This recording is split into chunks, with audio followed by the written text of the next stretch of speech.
Welcome back, ladies and gentlemen, to the Intel Extreme Masters Katowice. I have the same desk, but in a different order, and I'm not sure why everyone's shuffled around, but here we are, and we're going to be going on to bracket number 4.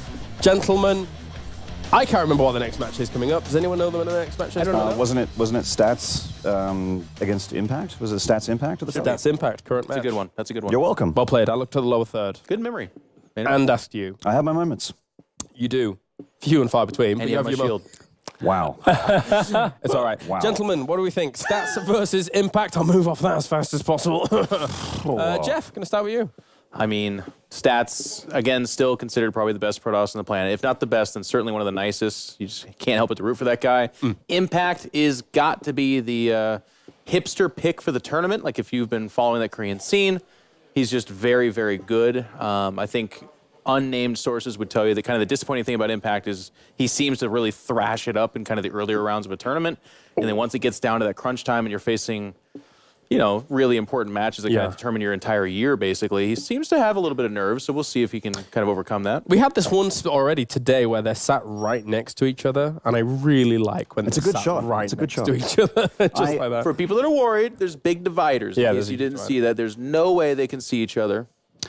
To preface this series a little bit, I watched Stats actually play against Zanster, and especially game number 2, Stats was trying to style on Zanster a little bit with some double prism, 4 Archon, you know, hit from the north, hit from the south kind of strats. I like that. But Zanster played really, really well. He actually had a massive lead. Stats managed to just push through with a great timing attack, but he looked a little shaky still. So maybe his PvZ not as convincing and confident as it was like back in the day when he was in the grand final against Cyril. You know? Okay. Wow. Pig, your thoughts? Yeah, I think Impact is a player who can bring out... He's always dangerous, right? He's always very aggressive, and I think Stats is the clear favorite here. But for Impact, it's weird because I feel like he does so well in these open qualification stages, and in the past years, we've then seen him struggle in the group stage. I think he's got the chance to take Stats down, but it's going to be difficult for Impact to close it out. Definitely agree. Stats still the favorite. Yeah. Thank you, Maynard. I just got that for a moment there. Nice, nice. And I think that Stats as well kind of wants to go through even on this position because... He'd like to go through, yeah. Because he didn't go through last year. I think it's enough. That is why you are such a dang good host. Like, I think you're right. Stats losing last year probably means that he wants to win this StarCraft 2 match this year. Yes, thank you. Yes. It's almost like winning is better than losing. Do you reckon, win or lose, if he came back to Katowice in 2020, he'd want to win that one as well? I mean, yeah, probably. I think so. Like, there's a lot of money. I mean, he's a pro gamer, and playing games professionally is kind of his job. I would need a telestrator to really break this down, but I think that's... I agree with you, Jim. Thank you very much. I appreciate that. The analysis has reached a new level, guys. I mean, it's later in the day, so now we're all like... Oh, yeah. Sharks in the water, like, did you say something silly? I'm running a 5-minute little way to This is actually every desk now for some reason. Anyway, it's time to go over to our commentary team here to bring you all the action from this qualifying match. Thank you very much, guys. Fantastic breakdown here. Winning is better than losing. I think they said the most complex stuff that I've never heard of before in my life. But that is, I do love Jeffrey. I love Maynard. I love Pig. I love everybody here, man.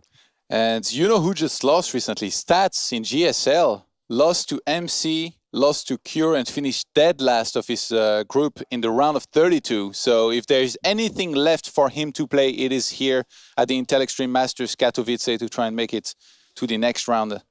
This is quite often a redemption tournament for a lot of those GSL players that got knocked out early. So, I mean, you don't have to focus on that anymore. You don't have any nerves left for the GSL. It's not as if you have to get back, do anything over there. So Stats, hopefully, he's just focusing on this tournament because this didn't go too well for him last year either.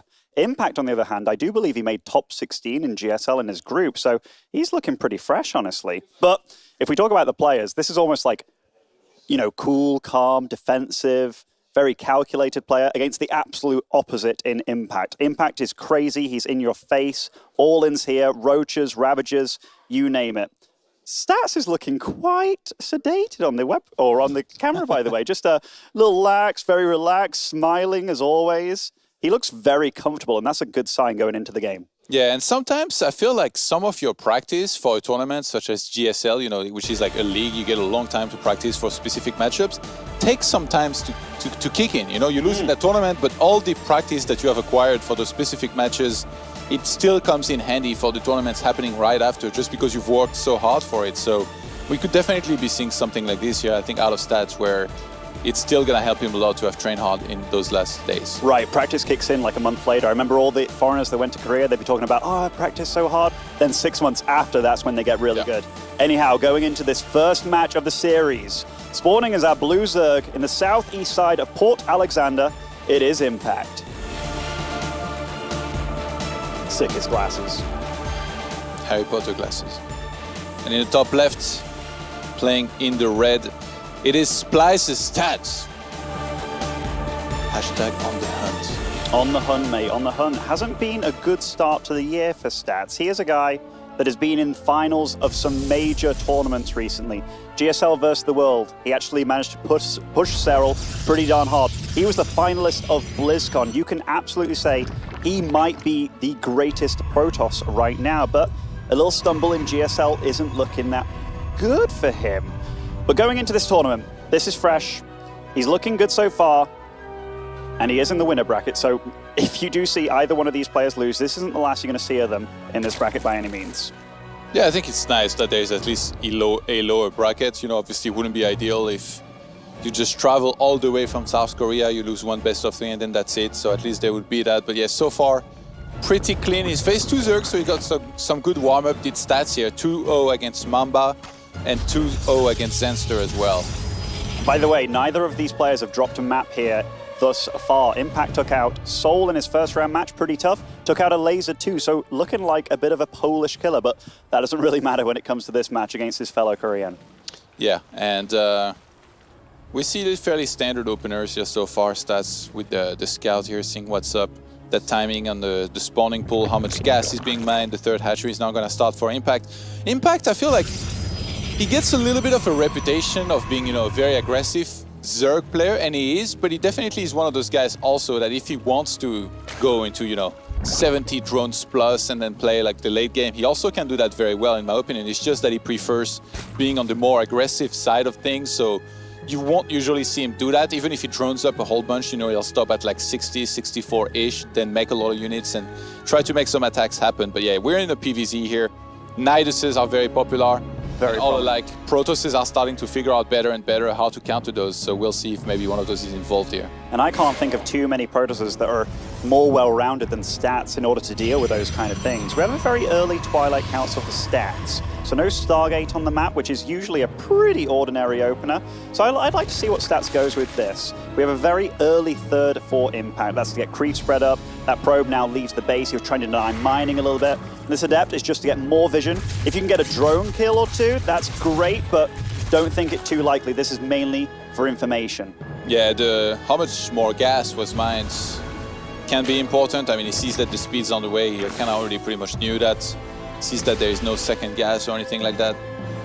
And here we have a nice wall off for Stats, using the Stalker just to deny vision. This Overlord in a decent position to check out the gases of his opponent.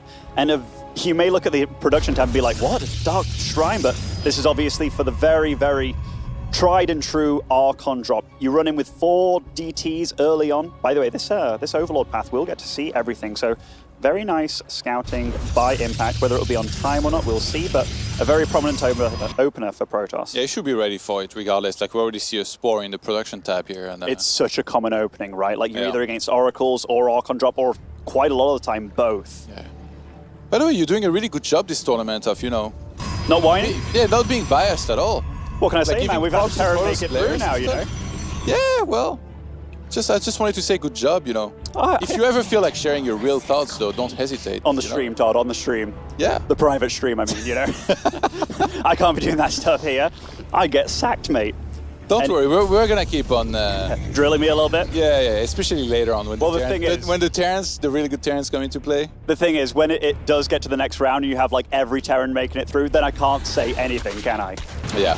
So he does actually get to see this Warp Prison with both the Ling and the Overlord. This is a nice little bit of hunting here. It does delay his Archon push and the Dark Templars and such, but Stats is a way better Protoss than I'll ever be, so he thinks it's worth it. Bad supply block here, actually, for Impact. He starts 3 Overlords.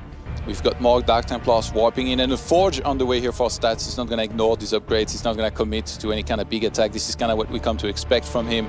Probably going to go into a 3rd base here momentarily. Wow, this is very defensive, right? Where he's warped in these units. And I guess this is because he forced himself to keep his Warp Prism at home. Yeah. And we do see that Impact's actually responded very, very fairly here. There are a lot of Lings ready to deny a possible 3rd. He's got lots of Roaches on the way. Honestly, when I look at this, I'm like, man, Impact's in pretty good shape for all of this. Also, his economy, in fact, he's not stopping on the Roach button here. Yeah. Tom. He's in good shape to defend, but then if Stats was to build up his economy more and then take that 3rd base, he'd be the one in a good spot. So 2 Dark Templars in the main base, Archons in the 3rd base here, trying to do some damage, and he's not ready in the main base. The Spore was out of position here on the left side, and there is no units there. Stats with a fantastic timing here. And by the way, I totally failed to mention, there is 2 Warp Prisms on the map. So the delayed Warp Prism that he used to scout and kill that Overlord, it was kind of totally planned because these 2 Warp Prisms came in sync to attack in 2 different spots. And already Bamboozled him. Absolutely, and delayed attacks like that can really do it. And now we're going for a double-double, the double Archon drop with the double... Oh, this is quite crazy by Stats. Maynard did talk about this, that he already showcased this against Zanster earlier on in the bracket. Double, what is this? In and outs? This is Starcraft, man. He's got Archons all over the place, ready to kill more and more drones. Already killed a whole bunch. 45 probes to 51 drones, and he's looking to try and do some more damage. 4 more gateways on the way, so still no 3rd Nexus. He's just going to get a ton of units and potentially attack, even if he was to start that 3rd Nexus later on. Absolutely. These Archons are dealing a lot of damage, and one of the nice things about the Archons in the Warp Prism, they are nearly 90%, or rather 99% shield, so they do regen in the Warp Prism. So this attack, it's going to be relentless. And Stats, he's getting a lot of damage done with this. Even if you consider the drone count kills here, this is denied mining left, right, and center back at home, as you pointed out. By the way, +2 before a Nexus. All right, that's insane. How many drones has he killed so far? Like, I feel like maybe 20 or something. It's going to be a high number. We have sentries joining the field too. Getting these sentries early means he's going to build up energy. So this, ladies and gentlemen, is going to be a total role reversal. This is Stats going hardcore aggressive. By the way, I do like the fact that Impact across the map has got scouts on both possible 3rds. Yeah. By the way, these early Lings, they were useless because a 3rd never came into the fray. Oh! As if Stats knew. There we go. The 4 Archons onto the natural. He hasn't lost a unit yet, I think. No, he hasn't, and a recall back home. He's killed so much. The perfect game. In other games, you call this a flawless victory thus far. Now, the army starts moving out on the map. Charge is almost completed. +2, halfway. And by the way, continuing pro production now. Is this just a very delayed 3rd or a fake 3rd? Either way, he can potentially push while taking a 3rd. These Lings all heading back home. Impact, a Nidus on the field.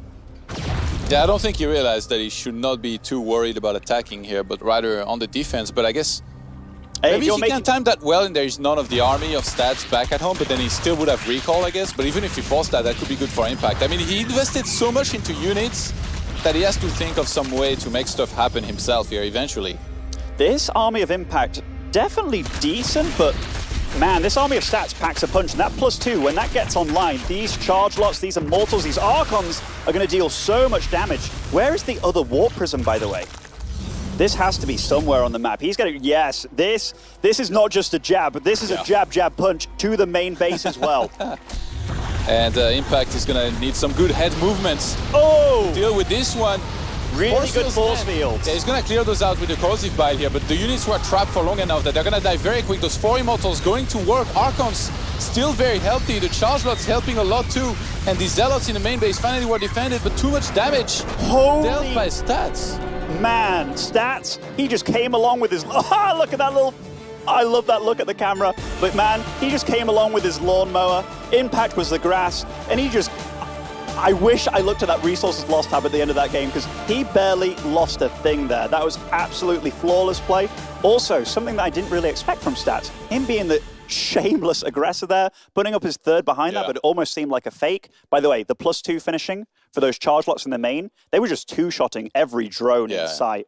Never, like, he did, even without that Warp Prism in the main, that army at the 3rd base as well, what a sick army at that stage in the game. That was insane. If you're a Protoss player and you struggle with Zerg, watch and rewatch that VOD, wait for those replays to be out and study that game, because that was exemplary on how you need to play in the matchup. That was so beautiful here, play by Stats. And I mean, if you're Impact and you play this first kind of map in a best-of-3 series, like you have to be thinking, like, where do I even go from there? Like, this is really tough. I thought I was against this defensive Protoss that always sits back and defends, you know, like the greats, like Rain before him. Now, I see a Warp Prism, then there's 2 Warp Prisms. Like, that is Protoss evolution right there. And he's witnessing one of the best Protosses in the world doing it to him too. You know, I don't always commend Stats on his micro, by the way, but he kept those Warp Prisms alive. He did like, what, 1,700, 1,800 resources lost of damage to Impact, slowed down his economy thoroughly. The recall was sick, by the way, because that was just at the time where there was going to be enough Roaches and Queens that these Archons were not going to do anything anymore. So he doesn't even overextend. He's like, you know what? I've done the damage I wanted to. I'm just going to regroup, send those back home, and then do the timing later on. Just insane play out of the Protoss player here. It's almost like he's a BlizzCon finalist, you know, like a really good player. Like, the things that he was pulling off that game, very, very strong. One thing that we have to mention as well, Impact, he went for so many Lings early on to deny a third.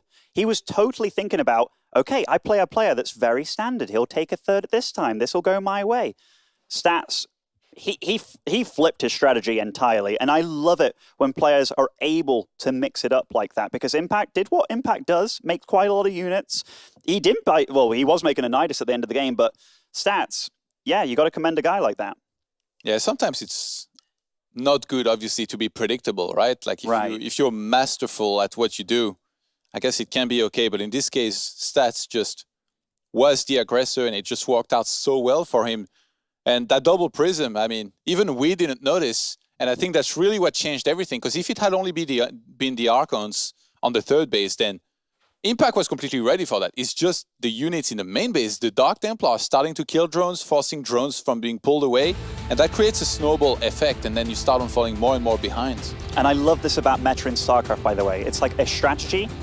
For example, like Archon drop, it's like, it's not as good anymore. So they start switching up, going for like the Oracle Phoenix opening and such. But then the meta shifts again. It's like, well, Archon drop's pretty good. When you do 2 of them in 2 different locations, then when you had them all together at the natural 2, that was awesome play. Anyhow, getting into our second game of the series on Kairos Junction, spawning as the Blue Zerg in the northwest, it is Impact.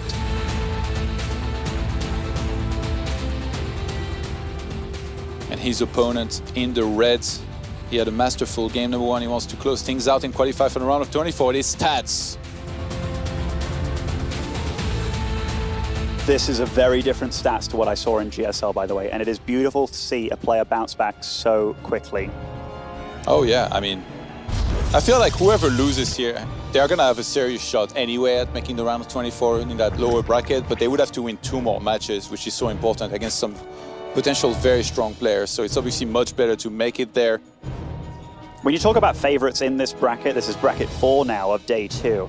Stats, obviously a favorite. We were kind of worried about him, whether he'd be looking as strong as he usually does, but he absolutely is so far. Impact also a massive contender in this bracket.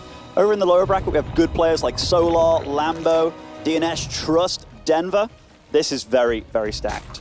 Yeah, and I mean, whoever loses here also would have to beat whoever loses in the other qualifying match, which is going to be between Solar and Trust. All these 4 players, actually, Stats, Impact, Solar, and Trust, up to the point they have to play in the qualifying match, none of them have lost a map. So looking very dominant in that group over everybody else. Yeah, I honestly didn't see it being so one-sided. I thought Lambo could do a really good job against Trust, but Trust whipped out some crazy stuff against him. Did you see that hidden pylon in his base and stuff? And apparently the second game was like a charge lot of Mortal all-in, so Lambo took a swift 2-0 defeat there. By the way, I do love when you see a really good Protoss player utilizing the probe in every way they can, like trying to mine minerals, just because only one unit can mine from a mineral at a time. So if you keep picking at it at just the right time, the drones get kind of messed up. And even though you might deny them of 20 minerals overall, it's still something. Oh yeah, for sure. And it can be pretty annoying and frustrating as well when you're facing that. Like if you get the wrong end of it, you know, in so many ladder games, you get used to it and you do well. But then in the one, you know, big tournament where it matters most, here in Katowice, if it starts going wrong, you can already kind of frustrate your opponent, which... So far, very similar openings by both players. Impact opting for a very quick third, and yet again, in fact, does he have speed on the way? Does it? Oh, now it starts. I was going to be a bit like, oh, we're going to see some fast lair from him, because that is very possible. But Stats, he's such a good, thorough player. Given that the game didn't go wrong for him before, why would he change it up? So Impact probably noticed or knows that there's going to be a depth very, very shortly that's going to get all the information he needs. So he can't pull out anything too crazy like that against him. But yeah, Twilight Council already done, or very soon to be done. Robo on the way.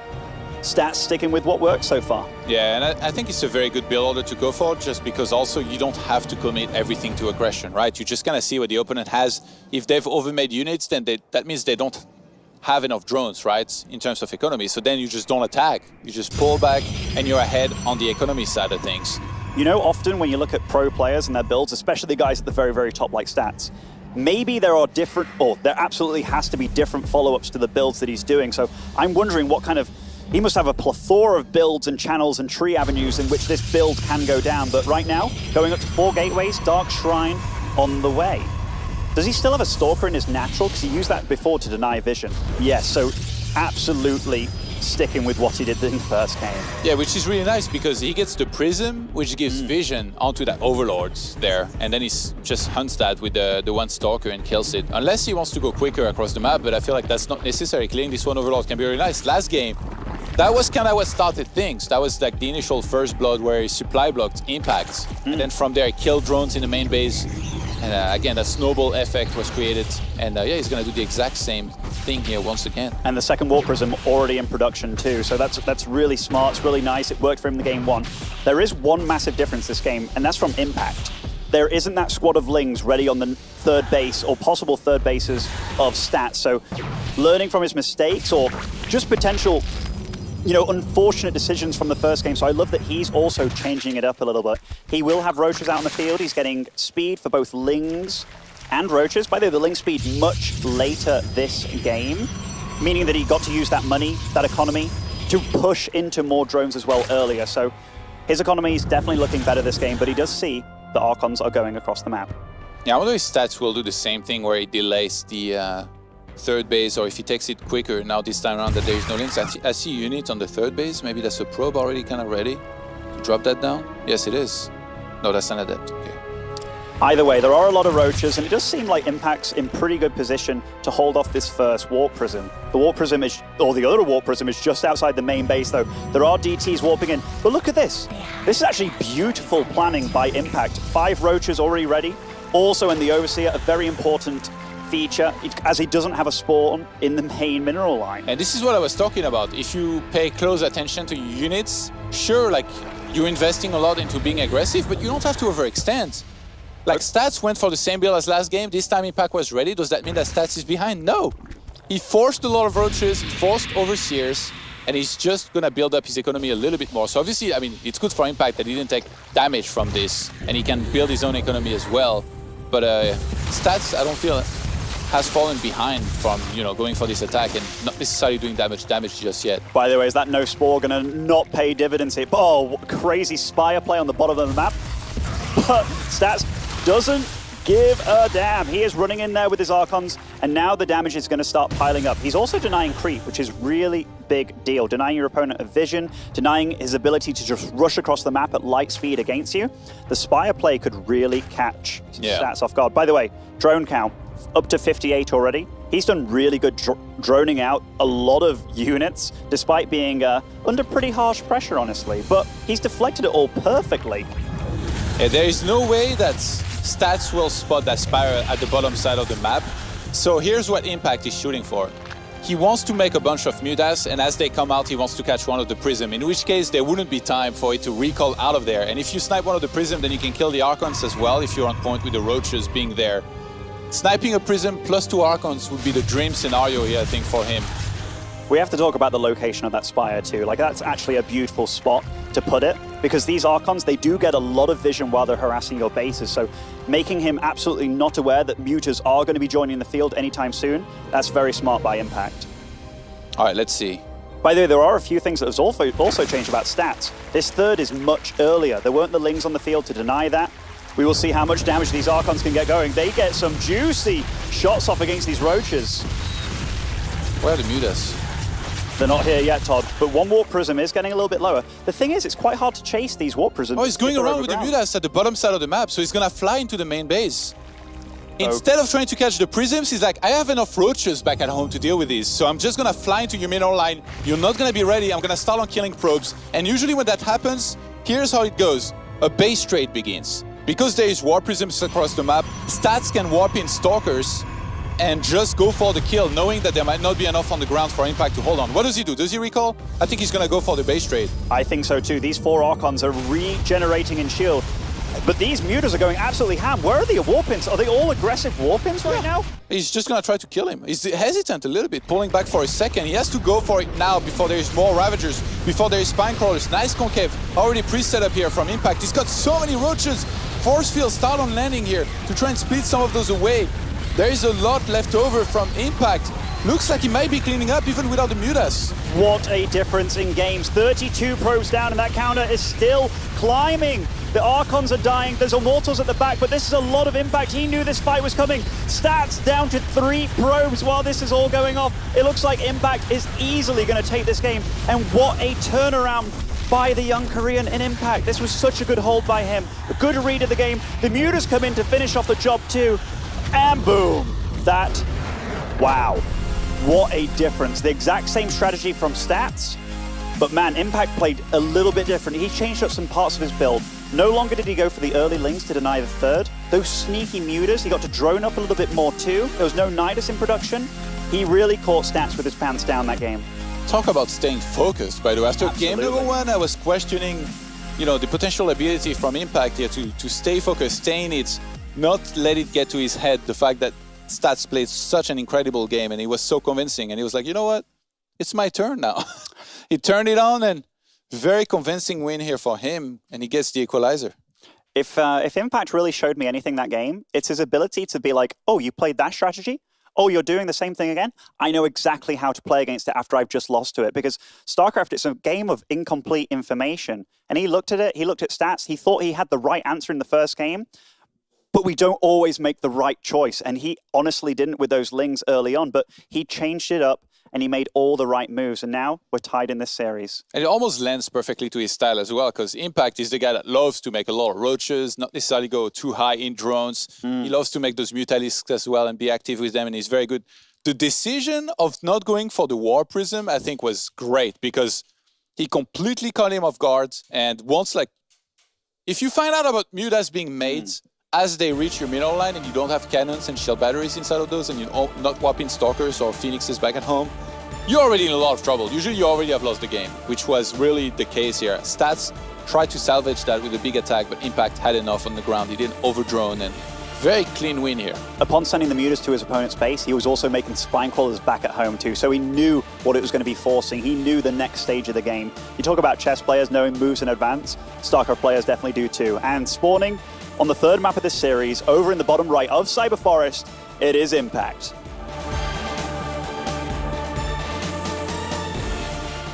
His opponent in the reds still has everything to fight for here. Playing Protoss, it is Stats.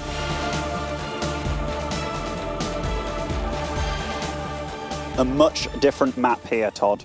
Cyber Forest, it's got a really short rush distance between the bases. The main base is rather cramped, making it a bit more difficult for Protoss players to set up their structures. We've seen a lot of times that Niduses can be placed in the main base. We've seen pylons, quite a lot of Artosis pylons in the main base, actually, just because it is quite difficult to lay out your structures properly. Game starting off fairly normal, though. We have an early probe scout, nothing dicey, nothing crazy from either of these. So they're both very confident in their fundamentals, their mechanics, and their strategies. Yeah, you have a ramp, I guess, at least at the natural, which is medium-sized for Protoss in particular, or more, I guess maybe a bit more on the narrower sides. This is one of the maps, too, where you kind of have a choice of thirds, right? You can take the more triangular base, which I guess would be more difficult. If you're a Zerg player, you can opt for the more forward base or the more defensive base. That can also dictate to your opponent what kind of strategy you might be opting for in the mid-game. A Nexus early on, no early Ling shenanigans from Impact so far in this series, so Stats just doing everything very standard and kind of getting away with it. The early third again for Impact, by the way, very early third. I think if Stats open, in terms of steps to take to get the advantage. You know, Impact did really well last game. He was ready for the main base and the third base. So what if Stats pretended he was doing the same thing, but then only did the one War Prism and let Impact get ready for the attack on? Because like worker count-wise, Stats was doing well, you know, and Impact, he also made the most of the situation. He made a lot of roaches and then went right back into drones, skyrocketed to 55 against the 40 plus of Stats. But if Stats put more emphasis, you know, on upgrades, tech and all that, while pretending he was being as aggressive, I think that'd be great here for him in that map number 3. Stats in this series, by the way, he went with the same strategy twice, and it was fool me once, shame on me, fool me twice, shame on you kind of thing. Or I might have got that absolutely backwards, but a Stargate. So he's obviously opting for something very different this game. I do like that when a player loses with something, you mix it up. If you win with something, hey, if your opponent dealt with it completely wrong in your eyes and you go for it again because they might not have figured it out yet, I like the way that Stats has played this series thus far. Can he deny that overload though? Because if that gets spotted, then it becomes much easier for Impact to get the spores on time. I tell you what, very good scouting by Impact, immediately finding that Stargate. And usually this is followed up by a Phoenix, then an Oracle, or maybe an Oracle in this case. 2 Adepts in the main base though. This is something that Stats hasn't done this series so far, and immediately getting quite a bit of economic damage here, and even gets out of there too. Wow. That is a gnarly start for Impact. Really sick micro, actually. It's always Many impressive. drones just in the range every time that he could. Now he's going to shade out of there after killing some more links. That is one of the big differences I see, and when a really tip-top player and a great player. That surprise blocking. Like killing the Overlord there. Oh, Because no. Impact was so busy microing, he didn't think of making Overlords while his one Overlord was being attacked. Todd, look at the worker count here. 35 to 25. He's been supply bot for a long time, as you pointed out. Yeah, where did you think I was looking anyway? Mate, I knew what you were looking at, buddy. 37 workers to 25 now. Now the Oracle flies in, but he's already dealt all the damage. This Oracle's just here to find out what's going on, really. 9 drones all at once. Impact is playing catch-up from this moment in time, and that is not a good place to be. Disaster. Absolutely. Call it. So Robo, Twilight, follow-up for Stats, and after seeing a naked third, that can actually make Stats think like, oh, did I deal that much damage, or is this guy potentially doing something very aggressive against me? So we won't say that Stats is definitely far ahead, but you can also potentially see that as like, oh man, this guy might attack me soon. So we'll see the choices that Stats goes for from here. Yeah, actually, he has so many different options. You know, if he wants to play it standard, it's just going to be charge and War Prism.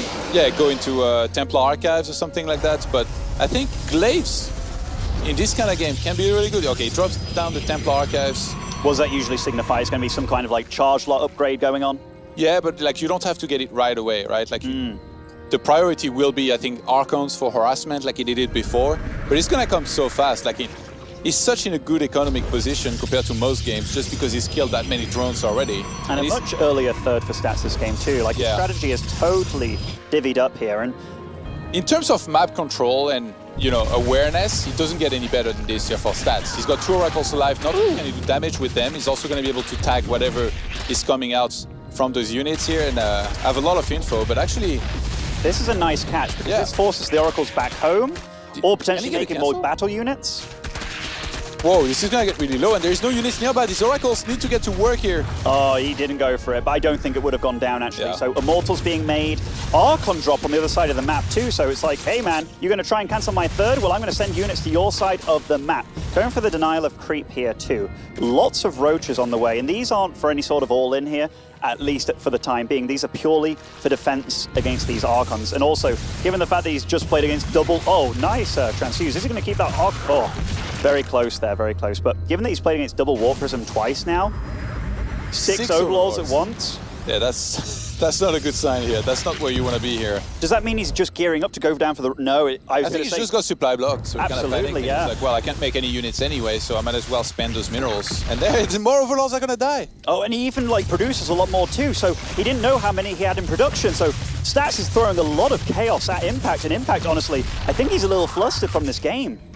Yeah, this is not going his way at all so far. Gonna drop down. A little bit hesitant. He was gonna throw down the Hydralis den, goes for the Infestation Pit instead. By the way, this is a great example of 2 great players going at it, but one player really bringing it to your opponent and throwing them off their routine, because Impact isn't a guy that would make mistakes like that, but this is Stats forcing those mistakes out of his opponent, really bringing it to him. So I love it when you can throw your opponent off guard like that. it feels like whoever's making the most adjustments is gaining a lot of credit from it for sure. And at this point, we've got Charge on the way. Already having the Templar Archives is great if he wants to start Storm. So what is this? Just that.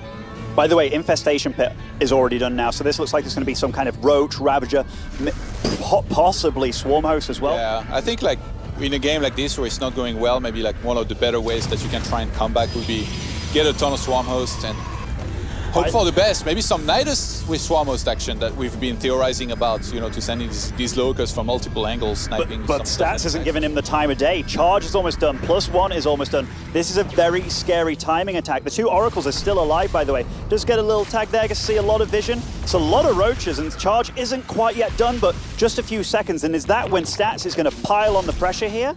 Also, decent defense. By the way, no gas at third too. Yeah, Stats is playing super aggressive here. He actually completely skipped on that Storm. He did start +2 attack upgrades. Force Fields are going to start on landing here.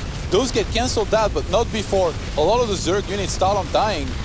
I tell you what, Impact is actually handling this fairly well, but so is Stats. These are really good Force Fields on the ramp, but Impact is kind of holding here, and he's doing it with everything that he possibly can. Queens, Roaches, but great Force Fields. That Archon tanking so much damage. He's getting on top of the Immortals now, focusing the bottom one, focusing the lower health one. But the Immortals kept alive by the War Prism. This is so much Stats at this point, and Impact is holding on for his dear life. Yeah, 2 Immortals here are left over. They're going to move right back in there. Charge Loss being warped in straight into the fight. Impact trying to regroup. He's reinforcing from every single hatchery that he's got, but it looks like Stats might have a little too much here. Impact needs to buy a little bit of time. He needs to kite, but Stats is on top of his army, and Stats gets the victory here with a fantastic push. Oh, and look at that cheeky smile. Probably very relieved to get through. And yeah, he's such a wonderful player to watch. We got to see him win 2-1 in this series against Impact. First game, he went for the same strategy twice, so we got to see it win. We also got to see it lose miserably.